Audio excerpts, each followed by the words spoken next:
Yes, let us discuss user types in SAP system. In order to log into SAP system, we should have a valid user ID and password. So based on the user ID and password and based on the roles which are assigned to us, so we'll be able to log in and also we'll be able to perform the task. So we should have a valid authorizations. So in order to create a user in SAP, we have to understand types of the user in SAP system. In SAP, there are five types of the users available in SAP system: dialog user, system user, communication dialog user, system user, communication user, reference user, service user.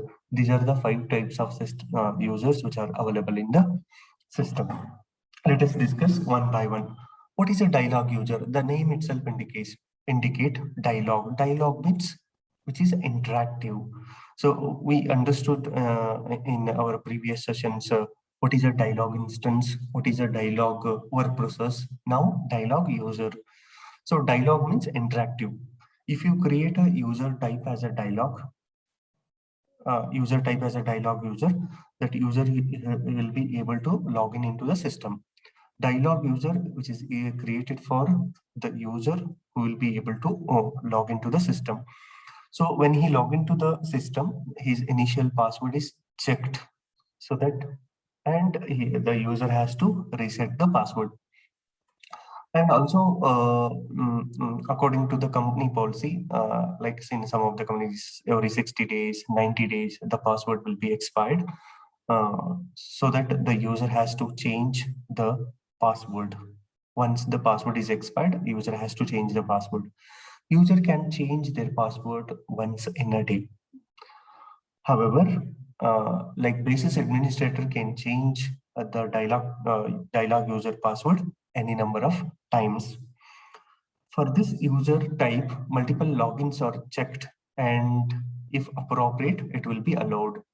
Using the dialog user, so we can log in at a time.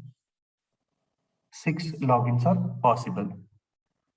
Next, let us discuss the system user. System user is a non-dialog user. It means that it is a non-interactive user. You will not be able to log in with a system user.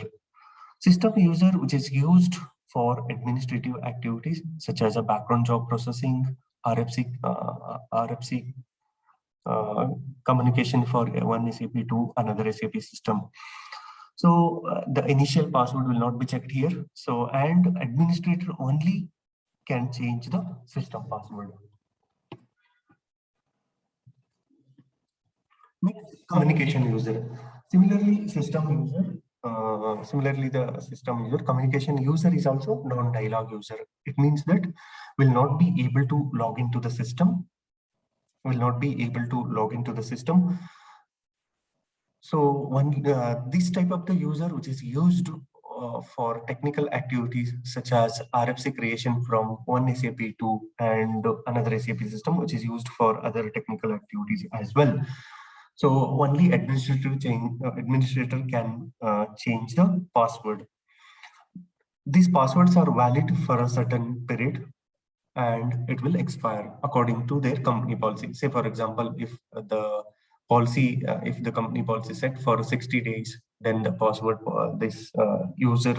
password will be expired for 60 days. If it is set for 90 days, then the password will be expired for 90 days. The next user is reference user. What is a reference user? This type of the user is a non-dialog user. It means that using a reference user will not be able to log in. Then what is the use of this reference user? This reference user, which is used to provide additional authorization for the user. Say, for example, if I create a additional reference user and assign some authorizations, suppose if I create a new user and which I refer to the reference user, then whatever the authorizations are there, reference user will be automatically assigned, or it will be referred to the new user as well.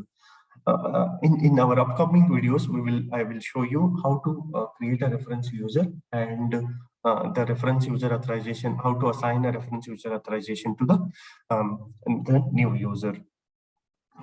Next and the last the user type is service user. Service user is also dialog user. It means that using a service user will be able to log into the system.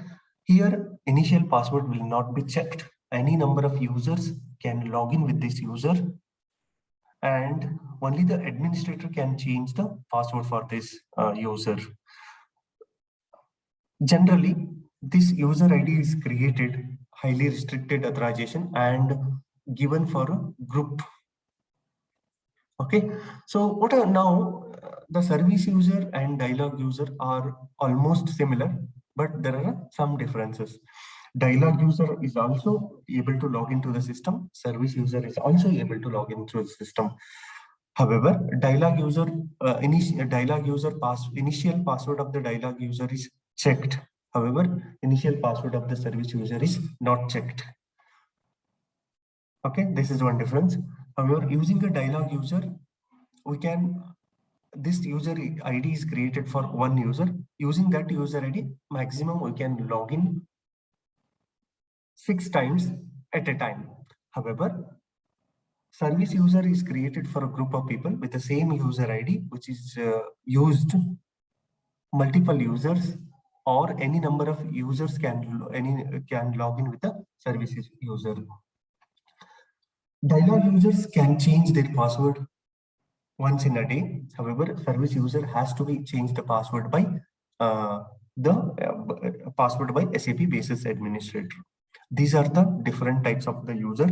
In our next upcoming videos, let us discuss how to create a user,